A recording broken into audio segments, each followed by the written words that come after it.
நெல்லையில் ஒரே நாளில் திமுக பிரமுகரின் வீடு உட்பட அடுத்தடுத்து 3 வெவ்வேறு இடங்களில் மர்ம நபர்கள் பெட்ரோல் குண்டு வீசி சிட்டியை அலறவிட்டுள்ளனர்.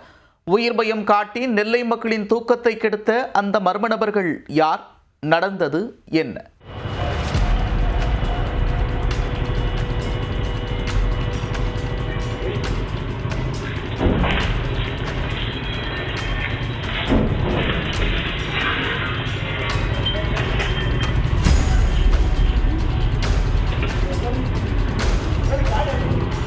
அதிகாலை 3 மணி 5 மணி என அடுத்தடுத்து 3 வெவ்வேறு இடங்களில் பைக்கில் வந்த மர்ம நபர்கள் பெட்ரோல் குண்டு வீசி அதிர்ச்சி கொடுத்துள்ளனர். நெல்லையில் அதிர்வலைகளை உண்டாக்கி அதிர்ச்சி கொடுத்த மர்ம நபர்கள் போலீசில் சிக்குவார்களா?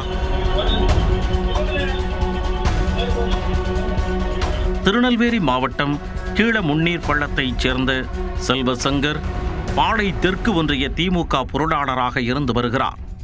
இவரது மனைவி சரஸ்வதி பாளையங்கோட்டை ஊராட்சி ஒன்றிய உறுப்பினராக உள்ளார். புதன்கிழமை அதிகாலை 3 மணி அளவில் பைக்கில் வந்த மர்ம நபர்கள் சிலர் செல்வசங்கர் வீட்டில் பெட்ரோல் குண்டு வீசி உள்ளனர். வீட்டிற்குள் உறங்கிக் கொண்டிருந்த குடும்பத்தினர் சத்தம் கேட்டு வெளியே வர தற்போது அதிர்ச்சியில் உறைந்து கிடக்கின்றனர். இது தொடர்பாக முன்னீர்பள்ளம் போலீசார் வழக்கு பதிந்து விசாரணையை தொடங்கினர். சம்பவம் நிகழ்ந்த ஏரியாவில் உள்ள சிசிடிவி கேமராவில் 4 பேர் கொண்ட கும்பல் பெட்ரோல் குண்டு வீசிச் சென்றது பதிவாகி இருந்தது. அதை கைப்பற்றிய போலீசார் குற்றவாளிகளை தேடி வந்தனர்.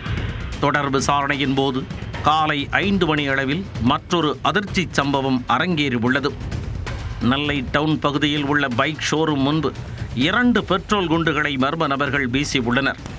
பின்னர் அங்கிருந்து நாகர்கோவில் 4 வழிச்சாலை மேலூர் பகுதியில் உள்ள பெட்ரோல் பங்கிற்கு சென்ற கும்பல் 3 இருசக்கர வாகனங்களுக்கு பெட்ரோல் நிரப்பிவிட்டு பணம் தராமல் ஊழியர் வைத்திருந்த பணப்பையையும் பறித்து சென்றனர்.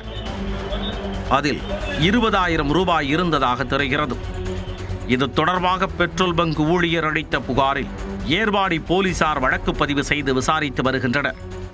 ஒரே நாளில் நெல்லையில் 3 வெவ்வேறு இடங்களில் பெட்ரோல் குண்டு வீசப்பட்ட சம்பவங்கள் பரபரப்பை ஏற்படுத்தி உள்ளது. ஒரே கும்பலைச் சேர்ந்தவர்கள்தான் அந்த 3 சம்பவங்களிலும் ஈடுபட்டார்களா என்ற சந்தேகத்தையும் ஏற்படுத்தி உள்ளது. செல்வசங்கர் கட்சி நிகழ்வுகளுக்கு கொடிகள் கட்டும் பணியையும் செய்து வருகிறார். இவர் சமீபத்தில் உடல்நலக்குறைவால் இறந்த பாளையங்கோட்டை யூனியன் சேர்மன் KS தங்கப்பாண்டியனின் வலதுகரமாகவும் இருந்து வந்தவர். தற்போது அவர் மறைந்துவிட்ட நிலையில் அவருக்கு எதிரானவர்கள் யாரும் பழைய முன்பகை காரணமாக செல்வசங்கர் வீட்டின் மீது பெட்ரோல் குண்டை வீசி சென்றார்களா என்ற சந்தேகமும் எழுந்துள்ளது. இருப்பினும் போலீசாரை திசை திருப்பவே ஷோரூம் முன்பு மேலும் 2 பெட்ரோல் குண்டுகளை வீசி சென்றார்களா என்ற கோணத்திலும் விசாரித்து வருகின்றனர்.